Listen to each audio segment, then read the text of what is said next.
Okay, let's dive right into this explainer and unpack the totally fascinating invisible drivers behind why some people choose to live completely offline when it comes to social media.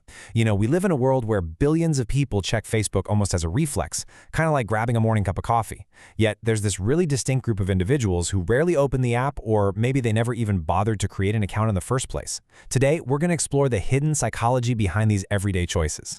Right off the bat, before we even look at the data, we've got to address the elephant in the room, this really common societal assumption that having no Facebook account somehow means having zero social life. It's incredibly easy to assume that a lack of a digital presence equals a total dislike for socializing, right? We often just equate being plugged in with being connected. But as we dig into the research, we actually find that opting out isn't simply a rejection of social media, and it is definitely not a sign of being antisocial. There are some much deeper, highly intentional reasons behind it. So here's our roadmap for today. We're going to hit 5 key areas: the antisocial myth, redefining social connection, guarding mental bandwidth, the power of privacy, and finally finding your fulfillment. All right, let's jump right into section 1, the antisocial myth and what really happens offline. So, what if I told you that people who avoid Facebook aren't actually these antisocial hermits hiding out in the woods? It's true. They've got incredibly active lives, super strong friendships, and plenty of amazing things happening that they could easily broadcast to the entire world. The fundamental difference here is literally just a choice. They consciously decide to keep all of that offline. Moving right along to section 2, redefining social connection, where it's really all about quality versus quantity. Think about those big, important life moments: a birthday, a massive career win, or a dream vacation. The traditional social media model totally encourages broadcasting these updates to hundreds of acquaintances. But folks who stay off the platform, they prefer to narrowcast. They take those significant moments and share them intimately, only with the absolute select few individuals who truly matter most in their lives.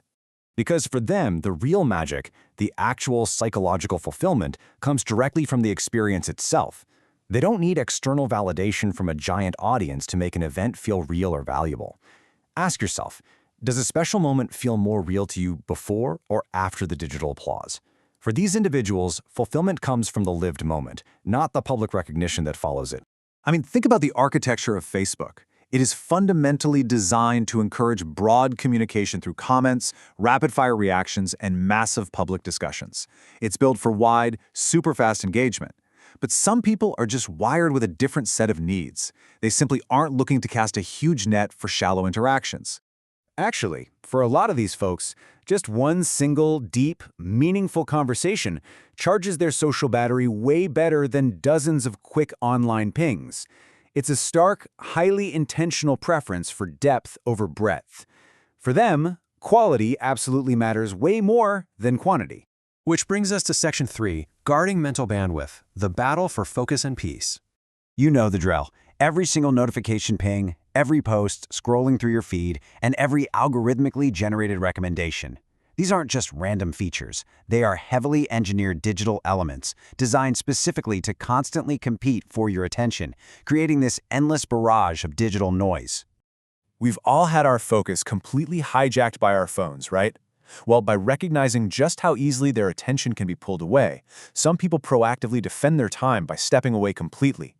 Avoiding all that noise is exactly how they protect their energy for the physical world and their actual real-life priorities. And then there's the incredibly sneaky trap of social comparison. We all naturally compare ourselves to others. It's just human nature. But endlessly scrolling through a curated highlight reel of other people's achievements, vacations, and milestones, that can quietly wreck your peace of mind. Opting out is simply a way to focus entirely on your own life rather than constantly measuring it against someone else's polished online persona. Next up is section 4, the power of privacy and establishing boundaries. Just look at the strategy difference here.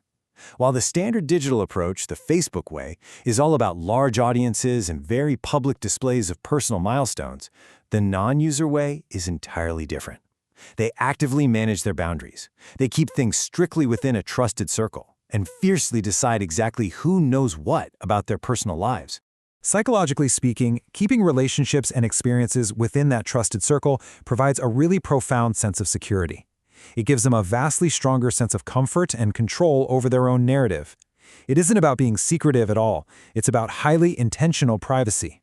And that brings us to our final part, Section 5. Finding your fulfillment and the neutral reality of it all.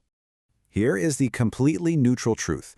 Using the app doesn't automatically mean you're somehow desperate for attention, and on the flip side, skipping it doesn't instantly make you some vastly more enlightened or productive human being.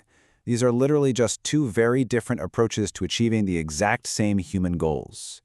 Ultimately, it boils down to this.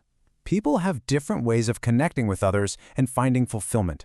We all just have entirely different psychological blueprints for how we fulfill our social needs and navigate the world around us. And understanding those invisible choices, well, it helps us see human behavior in a totally different, much more empathetic light.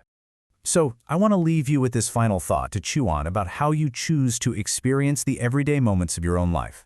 For some people, life simply feels vastly richer when it's lived directly in the moment, not when it's posted for an audience. So, which one is true for you? Really think about it the next time you hit a major milestone. Thanks so much for joining me for this explainer, and remember to always keep questioning the everyday.